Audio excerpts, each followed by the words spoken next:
I stood in front of the mirror, adjusting my graduation cap for the 100th time. My hands were trembling, not from nerves about the ceremony, but from excitement about finally having my moment. After 10 years of night classes, working double shifts, and putting everyone else first, I was graduating. Me, Jessica, the girl who always stood in the shadows of her husband's success. You look perfect, Sandra said, appearing behind me with a champagne flute, though I still think we should have gone with the sparkly heels. I laughed, glancing down at my sensible black pumps. These'll do just fine. I don't want to trip walking across the stage. Brandon's going to be so proud.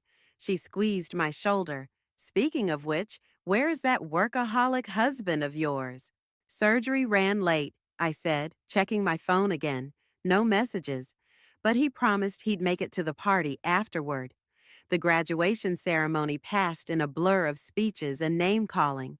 When they announced Jessica Mitchell, I walked across that stage with my head held high, thinking about all those nights I'd spent studying after closing the diner, all those promotions I'd turned down so we could stay near Brandon's residency program. Before we continue, quick question. Where has this story found you today? Let us know your location in the comments below. Now, let's continue. The party at our house was Sandra's idea. She'd transformed our backyard into a twinkling wonderland, with fairy lights strung between trees and champagne flowing freely. Friends, family, and colleagues from both the diner and my new job at the investment firm filled the space with laughter and congratulations. There's my graduate. Brandon's voice boomed across the yard as he finally arrived, still in his scrubs. He looked exhausted but handsome as ever, that same charm that had won me over 12 years ago, still evident in his smile. Sorry I'm late, babe. Emergency appendectomy. I wrapped my arms around him, breathing in the familiar hospital antiseptic smell. You're here now. That's all that matters. Actually, he pulled away, glancing nervously around the crowd. There's something I need to tell you, something important. My stomach dropped. I knew that tone. It was the same one he'd used when telling me we had to move across the country for his residency. Can it wait? I gestured to our guests. We're celebrating. No. He cut me off, raising his voice slightly. It can't wait. I've been seeing someone. The party chatter died down. I could feel eyes turning toward us, could hear Sandra's sharp intake of breath somewhere behind me. What? My voice came out as a whisper. Her name is Trinity. She's a resident at the hospital. Brandon ran a hand through his hair, a nervous tic I'd found endearing once. We've been together for 6 months. I'm leaving you for her. The silence that followed was deafening. Someone dropped a glass, the sharp crack against the patio tiles making me flinch. 6 months? I repeated, my mind racing through all those late nights, all those emergency surgeries. While I was finishing my degree, while I was still working 60-hour weeks to pay off your student loans. I'm sorry, he said, but his eyes weren't on me. They were fixed on something, someone, behind me. I turned to see a young woman in designer clothes, looking uncomfortable but determined. Trinity. She'd been at my graduation party the whole time. You brought her here? The words came out as a snarl. To my graduation party? I thought it would be better to be honest, Brandon said, reaching for Trinity's hand. To start fresh. Sandra appeared at my side, her arm around my shoulders. You need to leave, both of you, now. But I couldn't let him go, not like this, not after everything. 10 years, I said, my voice rising. I gave you 10 years of my life. I worked at that diner until my feet bled to put you through med school. I moved across the country, away from my family, for your career. And this is how you repay me? Jessica, he started, but I was beyond hearing excuses.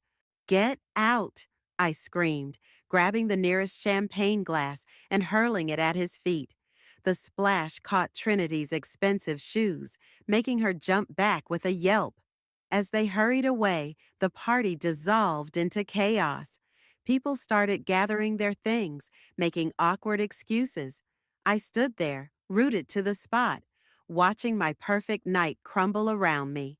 "I've got you," Sandra whispered, holding me up as my knees threatened to buckle. "Let them go. We'll figure this out." But as I watched Brandon help Trinity into his car, the car I'd helped him pick out last year, something hardened inside me. This wasn't just about a failed marriage or a public humiliation. This was about justice, about consequences. I straightened my shoulders, wiping away tears I hadn't realized were falling. "You're right, Sandra. We will figure this out, but not the way Brandon expects." The fairy lights continued to twinkle overhead, mocking what should have been my triumph. But as I stood there, surrounded by the wreckage of my celebration, I made a promise to myself. This wouldn't be the end of my story. It would be the beginning. The morning after my disastrous graduation party, I sat at our shared home office, staring at Brandon's laptop. He'd left it behind in his hurry to escape with Trinity. 10 years of marriage, and he couldn't even remember to grab his computer. "You should eat something," Sandra said, placing a mug of coffee beside me. She'd stayed the night, sleeping on the couch after helping me clean up the aftermath of the party. "I can't," I replied, my fingers hovering over the keyboard. "Not until I figure out what else he's been hiding." "Jessica," Sandra's voice held a warning note. "Don't." I took a deep breath. "Just don't. You know what's funny? He never changed his password. It's still the date we met." The laptop came to life, revealing dozens of open tabs, patient records, email chains, bank statements. My financial analyst brain kicked into gear as I started scanning the numbers. "This doesn't make sense," I muttered, pulling up our joint account. "He's been transferring large sums to an account I've never seen before." Sandra leaned over my shoulder. "Maybe it's for the hospital?" "No." I shook my head, my hands shaking as I dug deeper. "These transfers started 6 months ago, the same time he started seeing her." The doorbell rang, making us both jump. Sandra went to answer it while I continued searching through files. "Jessica?" A familiar voice called out. "It's Eduardo from the hospital. I need to talk to you." Eduardo, Brandon's colleague and friend, stood in our living room looking uncomfortable in his casual clothes. I'd always liked him. He was one of the few doctors who treated me like a person, not just Brandon's wife. "If you're here to defend him," I started. "I'm not," he cut me off. "I'm here because I think you need to know something about Trinity." I gestured for him to sit down. He perched on the edge of our couch, the one Brandon and I had picked out together last spring. "She's not just a resident," Eduardo said, running his hands through his hair. "She's the daughter of the hospital board chairman. Brandon's been, let's say he's been climbing the ladder faster than usual since they got together." My laugh came out bitter. "So he traded up, got himself a younger model with better connections." "It's more complicated than that." Eduardo glanced at Sandra, who was hovering protectively nearby. "There have been rumors about missing prescription pads, about procedures being signed off without proper oversight. I've tried looking into it, but every time I get close, the investigations disappear." My hands clenched into fists. "And let me guess, Trinity's father makes sure everything stays buried?" Eduardo nodded. "Brandon's always been ambitious, but lately, look, I probably shouldn't be here. But you were always good to me, Jessica. You deserve to know what's really going on." After Eduardo left, I returned to the laptop with renewed purpose. Every file, every email, every transaction. I combed through them all with the same attention to detail that had earned me my recent promotion. "Here," I said finally, pointing to a series of transactions. "Look at these payments. They're coded as consulting fees, but they're going to offshore accounts. and the dates match up with some of the procedures Eduardo mentioned. Sandra squeezed my shoulder. What are you going to do? First, I said, plugging in my USB drive, I'm going to make copies of everything. Then I'm going to find out exactly what my dear husband has been up to at that hospital. My phone buzzed. A text from Brandon. Need my laptop for work. Dropping by to pick it up. Perfect timing, I muttered, quickly finishing the file transfer. Sandra, would you mind making yourself scarce? I need to handle this alone. 20 minutes later, Brandon walked in using his key. He looked different somehow, sharper, colder, like a mask had slipped away. Where is it? He demanded, not even bothering with hello. I gestured to the laptop on the coffee table, right where you left it, along with your integrity, apparently. He froze. What's that supposed to mean? Oh, nothing, I said, keeping my voice light. Just wondering how many prescription pads it takes to buy Trinity those designer shoes she was wearing last night. The color drained from his face. You've been going through my files? Funny thing about being a financial analyst, I said, standing up. We're really good at following money trails. And yours, Brandon? They lead to some very interesting places. He grabbed the laptop, clutching it to his chest. You don't know what you're talking about. And even if you did, no one would believe you over me. I'm a respected surgeon. For now, I replied, watching him back toward the door. But respect is such a fragile thing, isn't it? Like trust or marriage vows. After he left, I sat down heavily on the couch, my hands shaking. Sandra emerged from the kitchen, her face concerned. Are you okay? I nodded slowly, a plan already forming in my mind. I will be, but first, I need to make a call to someone named Helen Graham. According to these emails, she's been asking some very interesting questions about Brandon's department. The game was on, and this time, I wasn't playing by anyone else's rules. The hospital lobby felt different now. For years, I'd walked these halls proudly as Brandon's wife, but today I moved like a ghost, watching the staff hurry past with new eyes. Every friendly smile, every casual greeting. I wondered who else had known about Brandon and Trinity while I remained oblivious. Can I help you? The receptionist's voice pulled me from my thoughts. Yes, I'm here to see Dr. Helen Graham. Do you have an appointment? No, but I leaned closer, lowering my voice. Could you tell her it's about Dr. Brandon Mitchell and some concerning financial discrepancies?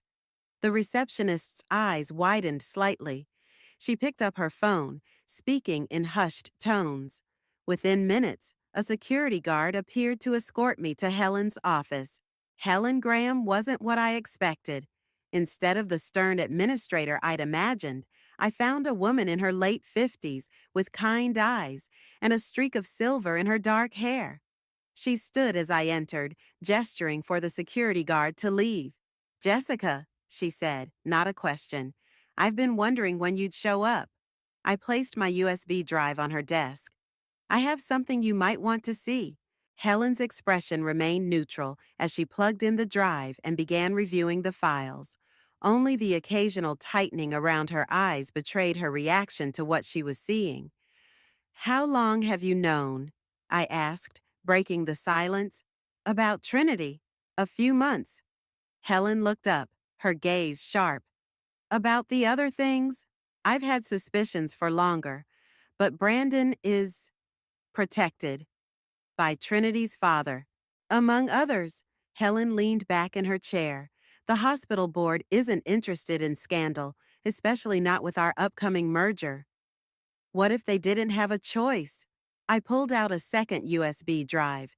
This one contains copies of everything: the unauthorized prescriptions, the fraudulent billing, the offshore accounts. One click, and it all goes to every major news outlet in the city. Helen's eyebrows shot up. That's quite a nuclear option you're holding. He humiliated me at my own graduation party, I said, my voice cracking slightly. After 10 years of sacrificing everything for him. And now you want revenge. It wasn't a question. I want justice. Helen stood, walking to her window. Below, I could see Brandon's reserved parking space, his luxury car gleaming in the sunlight. Did you know, Helen said, still looking out, that I was the one who recommended Brandon for his residency here? I saw such promise in him, brilliant surgeon, natural leader, but somewhere along the way, he started believing his own hype. She turned back to face me. What exactly are you proposing? I need access to the hospital's internal audit records, I said, and any complaints that might have been buried about Brandon's department.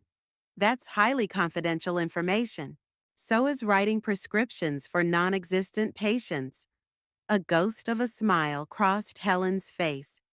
You're not what I expected, Jessica. Brandon always portrayed you as simple, the devoted wife working her way through community college. Brandon sees what he wants to see. I stood, smoothing my skirt. I'm giving you a chance to clean house quietly, Dr. Graham. Help me expose Brandon's misconduct through proper channels, or I'll do it my way. And Trinity's father, the board, they'll fight back. Let them try. I placed my business card on her desk. I didn't spend 10 years analyzing financial records for nothing. As I turned to leave, Helen called out, "Wait." She opened her desk drawer and pulled out a thick file. These are the complaints I've collected over the past year, the ones that never made it to official review. I reached for the file, but she held it back. Before you take this, understand something. Once you start down this path, there's no going back. People will get hurt, not just Brandon and Trinity, but others, innocent people who trusted him. Like I trusted him?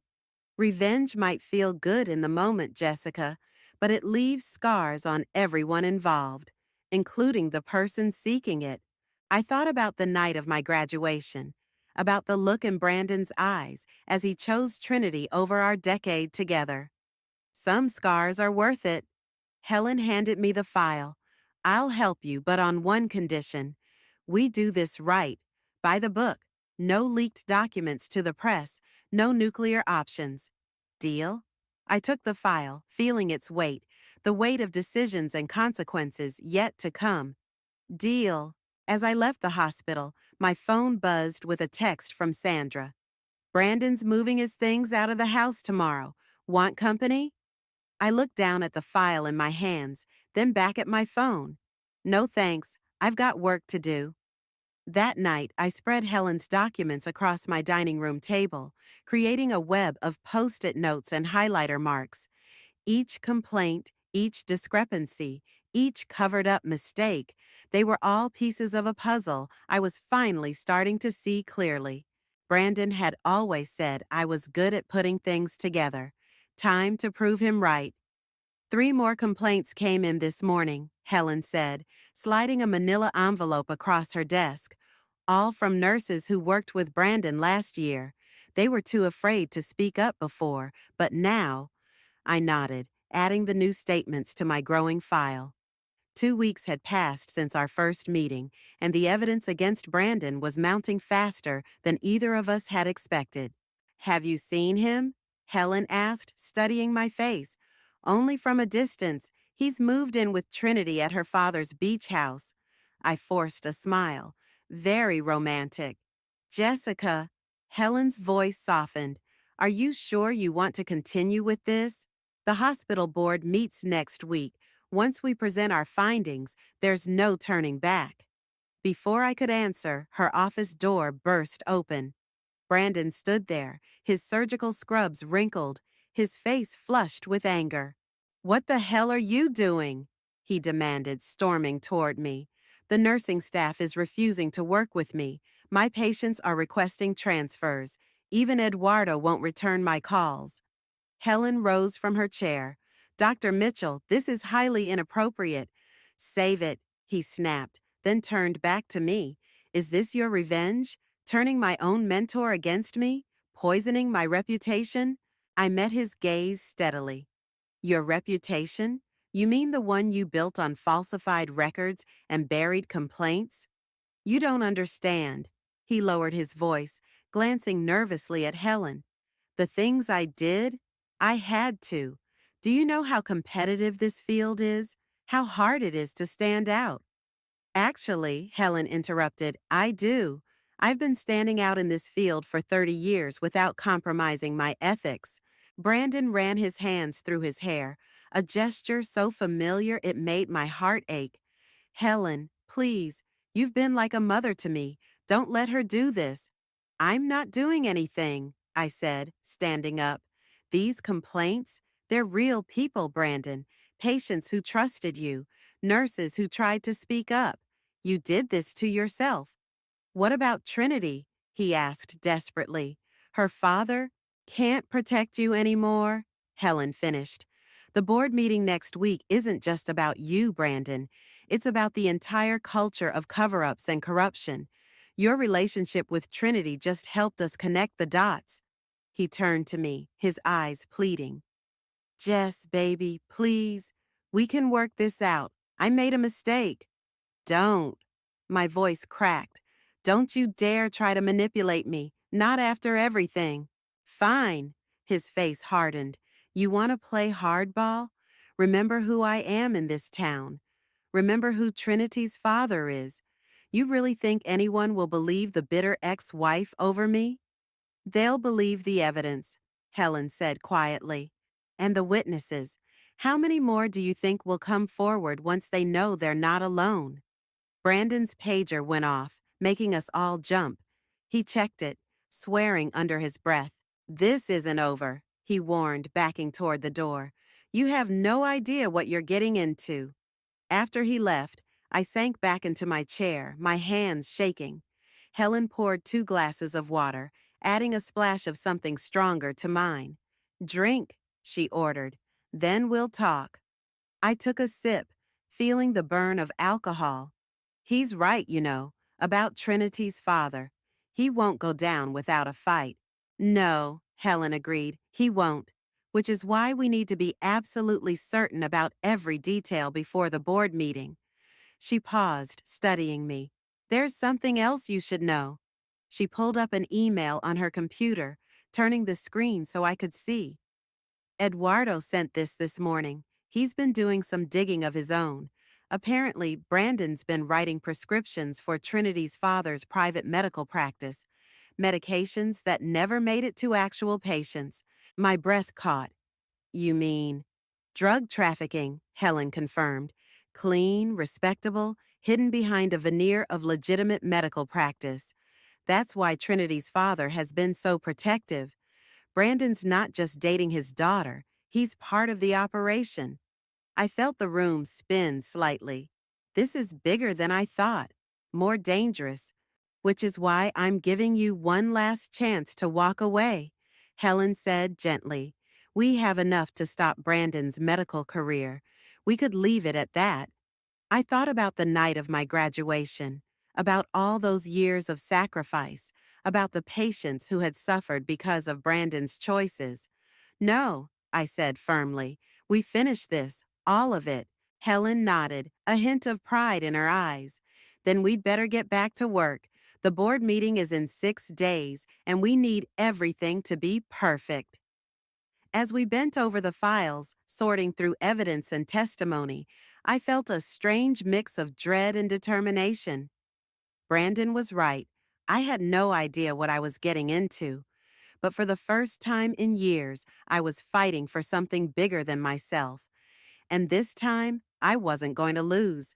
You need to see this, Sandra said, bursting into my apartment without knocking. She thrust her phone at me, displaying a local news website. The headline made my stomach drop. Prominent surgeon alleges harassment campaign by ex-wife. I scanned the article, my hands growing cold. Brandon had given an interview, painting himself as the victim of a vengeful ex-spouse who couldn't accept the end of their marriage. He'd even managed to work in mentions of my unstable behavior at the graduation party. That manipulative bastard, I muttered, tossing the phone aside. He's trying to get ahead of the story before the board meeting. There's more, Sandra said, pulling up another article. Trinity's father is quoted here, defending Brandon's exemplary record and suggesting an internal investigation into Helen's conduct. My phone rang, Helen's number flashing on the screen. Have you seen? She started. The articles? Yeah, just now. I put her on speaker. What do we do? Meet me at Eduardo's place in an hour, Helen said. And Jessica, be careful. I think we're being watched. Sandra insisted on driving me to Eduardo's apartment. The whole way there, I kept checking the rearview mirror, paranoid about every car that stayed behind us for more than a few blocks. Eduardo's place was a small walk-up in a quiet neighborhood. Helen was already there when we arrived, along with 3 nurses I recognized from the hospital. These are the witnesses who agreed to go on record, Helen explained, introducing them. Maria, Rachel, and Diane. They've all documented instances of Brandon's misconduct. And we're all probably going to lose our jobs, Maria said grimly. Trinity's father has friends on every hospital board in the city. No, you won't, I promised, though my voice shook slightly. We have evidence of retaliation against whistleblowers. That's another federal offense. Eduardo emerged from his kitchen with coffee for everyone.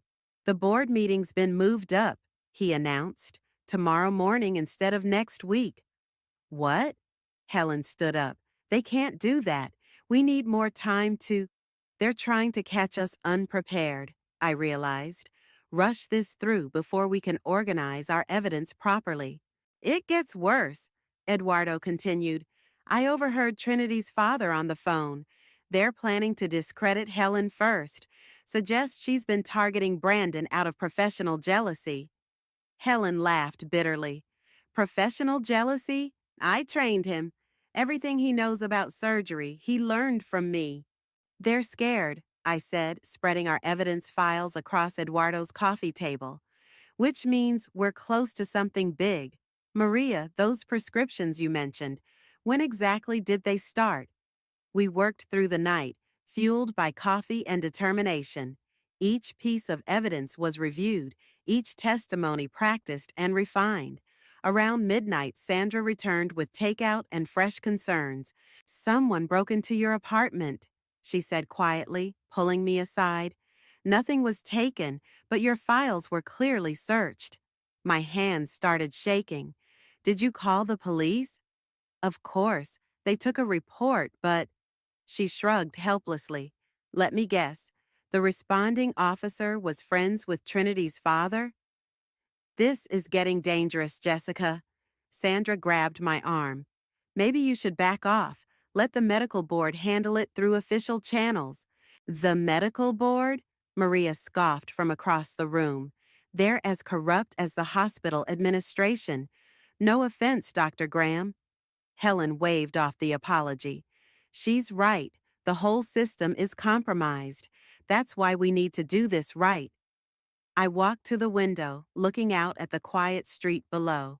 A car was parked across the road, its occupants barely visible in the darkness. As I watched, it pulled away slowly. They're trying to intimidate us, I said, turning back to the group. Scare us into backing down. But here's what they don't understand. I'm not doing this for revenge anymore. You're not? Eduardo asked. No. I picked up one of the patient complaints, a woman who'd suffered complications after Brandon rushed through her surgery. I'm doing this because it's right. Because every person in this room has sacrificed something to be here, to tell the truth. Helen smiled, that hint of pride back in her eyes. Then let's give them hell tomorrow. We worked for several more hours, organizing our presentation for the board. Around 3 a.m., as the others were gathering their things to leave, Helen pulled me aside. Whatever happens tomorrow, she said quietly, I want you to know something. Brandon was wrong about you. You're not just the bitter ex-wife. You're the person who finally had the courage to stand up and say, enough. I hugged her impulsively, surprising us both. Thank you for everything. As Sandra drove me home in the pre-dawn darkness, I thought about Brandon's threat in Helen's office. You have no idea what you're getting into. He was right. I hadn't known what I was getting into. But now that I was here, there was no turning back. Tomorrow would change everything, for better or worse. The hospital boardroom felt like a courtroom, with Trinity's father presiding at the head of the table like a judge.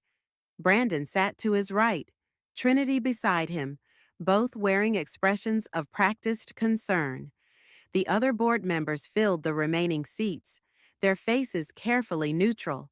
Helen and I sat opposite them, our evidence spread before us like armor. The three nurses, Maria, Rachel, and Diane, waited outside, ready to testify. Eduardo had positioned himself near the door, watching everyone's reactions. Before we begin, Trinity's father said, his voice smooth as oil, I want to note for the record that this meeting was called under irregular circumstances. Irregular circumstances require irregular measures, Helen replied coolly. Shall we begin with the prescription records, or would you prefer to start with the patient complaints? Brandon shifted in his seat. I could see sweat beginning to form on his forehead. Dr. Graham, one of the board members spoke up, these are serious allegations. If they prove unfounded, the consequences to your career. They're not unfounded, I interrupted, sliding copies of our evidence across the table. Everything in these folders is documented, verified, and witnessed. Trinity's father barely glanced at the papers. Ms. Mitchell, given your personal situation with Dr. Mitchell, perhaps you should recuse yourself from these proceedings. My personal situation is exactly why I'm qualified to be here, I said, standing up. I spent 10 years watching Brandon cut corners, bend rules, and justify his actions. The only difference is now I have proof. I walked around the table, distributing more documents. These are records of prescriptions written by Brandon for non-existent patients. The medications were diverted to private clinics owned by board member families. I paused beside Trinity's father. Including yours, sir. The room temperature seemed to drop 10 degrees. Trinity grabbed Brandon's arm, whispering something in his ear. This is absurd. Brandon stood up, his chair scraping back.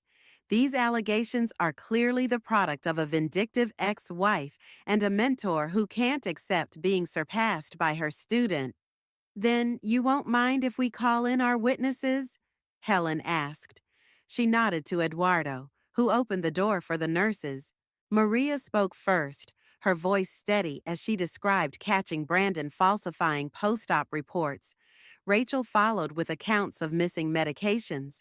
Diane detailed how she'd been threatened with termination when she tried to report Brandon's mistakes. Enough!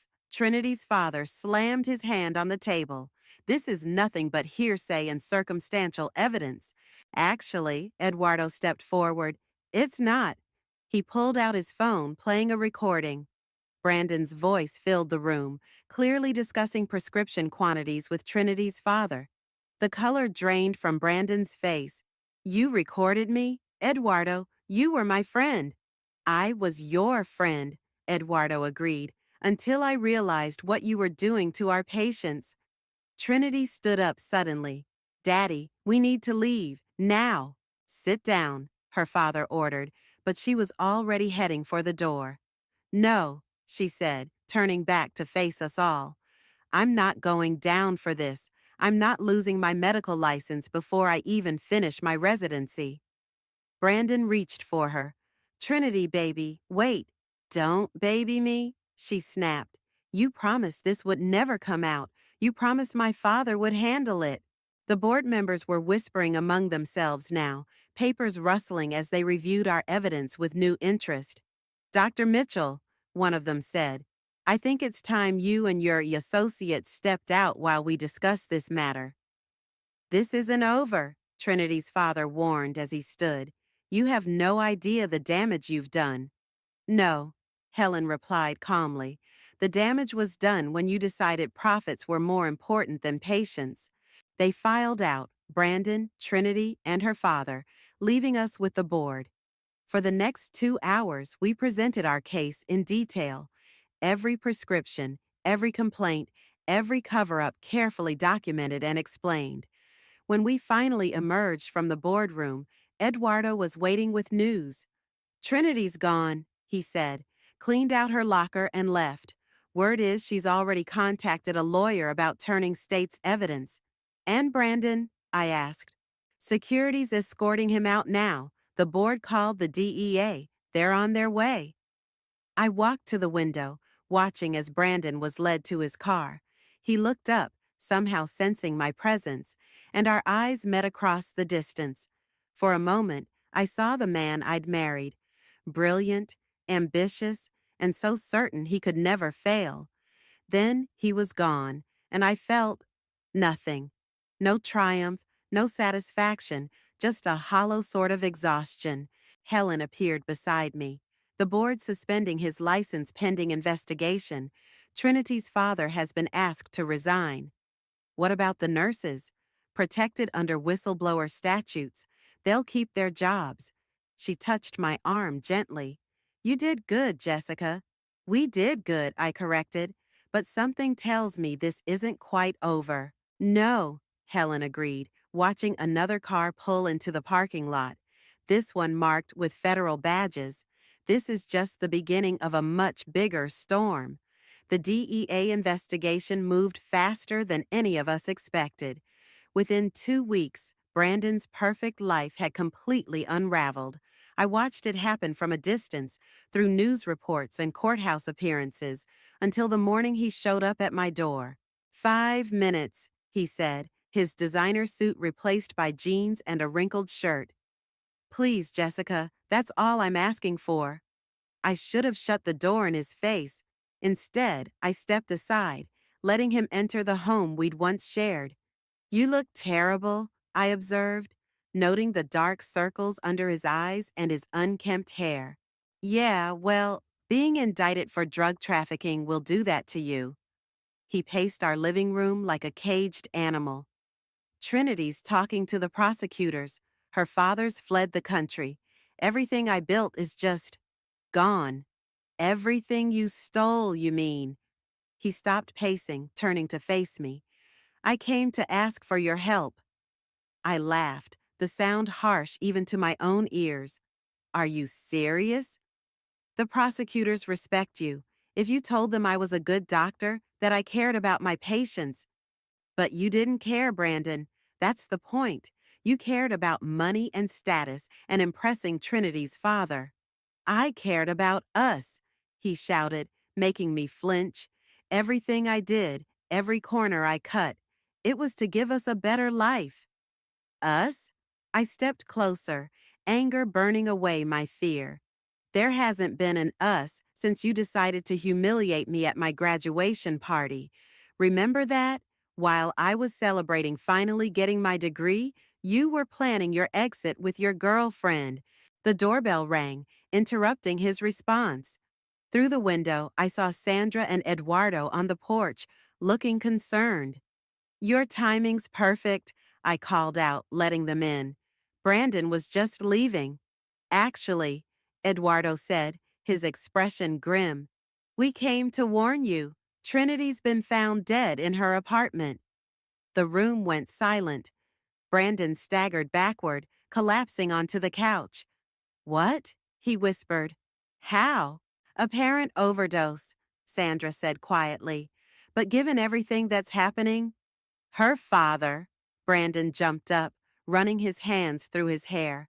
He never forgave her for cooperating with the investigation. Oh God, what have I done? I watched my ex-husband crumble, all his arrogance and charm stripped away, leaving nothing but a scared man who'd played with forces he couldn't control. You need to go to the police, Eduardo said. Tell them everything you know about her father's operation. I can't. Brandon's voice cracked. He'll kill me too. He'll kill you anyway, I said, surprising myself with how calm I sounded. Your only chance is to tell the truth.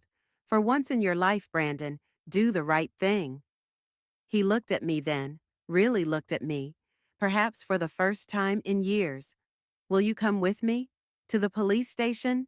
Part of me wanted to refuse, to let him face this alone, like he'd left me to face my humiliation alone.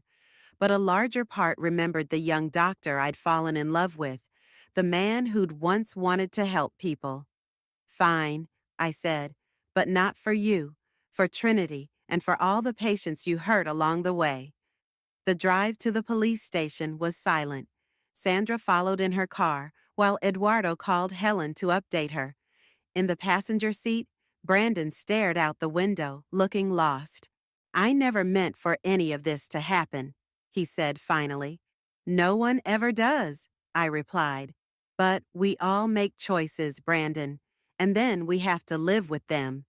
At the station, I watched from behind a glass window as Brandon gave his statement. He told them everything about the prescription scheme, about Trinity's father's drug operation, about the threats and cover-ups. With each word, his shoulders seemed to sink lower. Helen arrived as he was finishing, pulling me into a fierce hug. Are you okay? No, I admitted, but I will be. Through the glass, I saw Brandon look up, his eyes meeting mine one last time. In that moment, I felt the last threads of our shared past finally break. You know what the worst part is? I said to Helen as we watched the officers lead Brandon away. I actually feel sorry for him. That's because you're not the person he thought you were, she replied. You're stronger than that. Outside the station, reporters were gathering, their cameras ready for the next chapter in the scandal. Sandra touched my arm gently. Ready to face them? I thought about the past few weeks, about revenge and justice, about choices and consequences, about the fine line between right and wrong. No, I said honestly. But that's never stopped me before. As we pushed through the media crowd, their questions blurring into white noise, I realized something. This wasn't the ending I'd wanted when I'd started down this path of revenge. It was messier, sadder, more complicated. But maybe that's what real justice looked like. Not a triumph, but a reckoning. The autumn breeze carried the scent of coffee from the hospital cafe as I sat with Helen, watching medical students hurry past with their textbooks and dreams. The board approved your proposal, Helen said, sliding a folder across the table. Full funding for the mentorship program. They're calling it Project Integrity. I opened the folder, scanning the official letterhead. After Brandon's conviction and Trinity's father's arrest in Monaco, the hospital had been desperate to rebuild its reputation. My idea for a program supporting ethical practices and whistleblower protection had landed on receptive ears. Have you told Sandra yet? Helen asked. She's already planning the launch event. I smiled, remembering my friend's excitement. She says we need to make it big. Show everyone that things really have changed here. Speaking of change, Helen nodded toward the hospital entrance, where Eduardo was leading a tour group of new residents. He's doing well as chief of surgery. Better than well? I agreed. The nurses actually smile during rounds now. My phone buzzed. A news alert. Brandon's sentencing had been announced. 5 years with possibility of parole. Part of his plea deal included testifying against Trinity's father's entire network. You're not reading that, are you? Helen reached across and gently pushed my phone face down. Old habits, I admitted. But you're right. That chapter's over. Ms. Mitchell? A young woman approached our table, clutching a medical textbook. I'm sorry to interrupt, but I wanted to thank you. Your testimony at the medical board hearings, it inspired me to report misconduct at my previous hospital. I recognized her then, Maria's younger sister, Rachel. How did that go? They're investigating now. She straightened her shoulders. I was scared at first, but then I thought about what you said about courage being contagious. After Rachel left, Helen raised an eyebrow. Courage is contagious? I might have gotten a bit passionate during my speech. I laughed. But it's true, isn't it? Look at what happened here. First, Maria and the nurses spoke up, then Trinity, then Brandon. Then the entire corrupt system came tumbling down, Helen finished, like dominoes. Dr. Graham? Eduardo approached, his tour group hovering nearby. Would you mind speaking to our new residents about the mentorship program? Helen stood, squeezing my shoulder as she passed. Coming right up. I watched as she addressed the group, her silver hair catching the sunlight.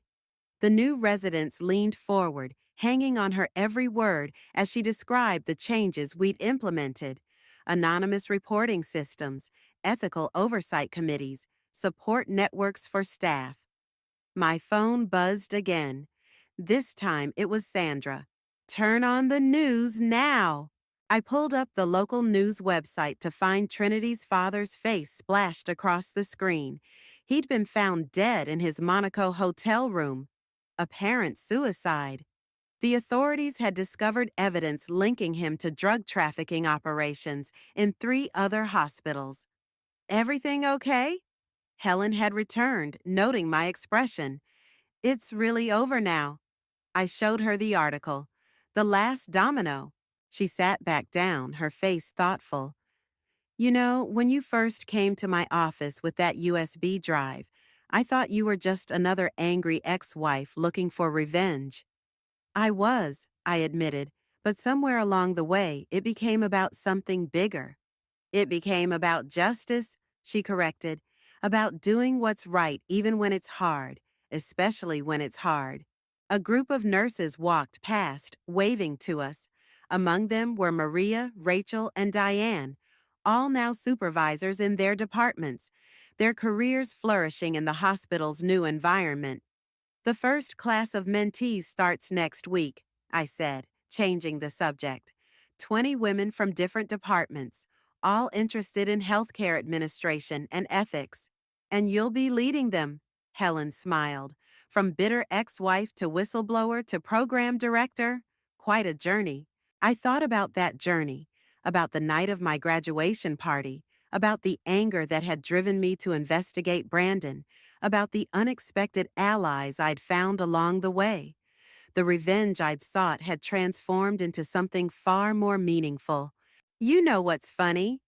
I gathered my things, preparing to head to my new office. Brandon always said I was wasting my potential at that community college. Turns out, he was right about the potential part, just wrong about everything else. Helen stood with me. Ready for your first day as director? I looked around the hospital courtyard, at the medical students chasing their dreams, at the nurses walking tall with newfound confidence, at Eduardo teaching his residents about integrity as much as medicine. Actually, I smiled, I think I've been ready for this my whole life. As we walked into the hospital, I didn't see the shadows of my past anymore. Instead, I saw possibility, the possibility of change, of growth, of making a difference, not through revenge or destruction, but through building something new, something better, something that would last.